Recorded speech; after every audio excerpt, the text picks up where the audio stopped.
അങ്ങനെ ഞാൻ 6 കളർ റോസുകൾ സ്വന്തമാക്കി കേട്ടോ. നമ്മൾ ചീരക്കുഴി ഗാർഡനിൽ പോയപ്പോൾ അവിടെ റോസ് കളക്ഷൻ നിറയെ ഉണ്ടായിരുന്നു. അപ്പോൾ ഇഷ്ടപ്പെട്ട 6 കളേഴ്സ് എടുത്തു.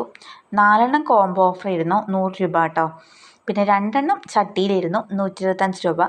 എൻ്റെ മനസ്സിൽ ഒരുപാട് നാളത്തെ ആഗ്രഹമായിരുന്നു കേട്ടോ, വെള്ള കളറ് കൊലകൊലയായിട്ടുണ്ടാവുന്ന റോസാച്ചെടി. അപ്പോൾ അവിടെ പോയപ്പോൾ നിറയെ പൂക്കളുണ്ടായിരുന്നു. അപ്പോൾ അതൊന്നും എടുത്തു. പിന്നെ അത് കവറിലും ഉണ്ട് കേട്ടോ, അതിന് ഏകദേശം വില കുറവാണ്. പിന്നെ അതേപോലെ ബട്ടർ റോസ് എന്നൊക്കെ പറയില്ലേ, കുഞ്ഞു കുഞ്ഞു പൂക്കൾ, അപ്പോൾ അതും ഒരു ചട്ടിയിലുണ്ടായിരുന്നു, അതും അങ്ങനെ ഒന്നെടുത്തു. പിന്നെ നമ്മൾ ജമന്തി, അത് നല്ലൊരു കളറായിരുന്നു കേട്ടോ, എൻ്റെ അടുത്ത് ഇല്ലാത്ത കളറായിരുന്നു. എൻ്റെ അടുത്ത് മഞ്ഞയും വെള്ളയായിരുന്നു ഉള്ളത്. പിന്നെ ഒരു വയലറ്റ് ഉണ്ടായിരുന്നു, അത് പോയി. അപ്പോൾ ഒരു ബ്രൗൺ കളർ പോലത്തെ ഒരു കളർ കേട്ടോ, അപ്പോൾ അതും ഒന്നെടുത്തു. പിന്നെ മിക്കി റോസ് എല്ലാ കളറും ഉണ്ട്, ഈ മഞ്ഞ മിക്സ് ചെയ്തത് മാത്രം ഉണ്ടായിരുന്നില്ല, അപ്പോൾ അതും ഒന്നെടുത്തു. അപ്പം അങ്ങനെ എല്ലാം ഞാൻ ചട്ടിയിലാക്കി വെച്ചിട്ടുണ്ട് കേട്ടോ. സ്യൂഡോമോണ തളിച്ചിരുന്നു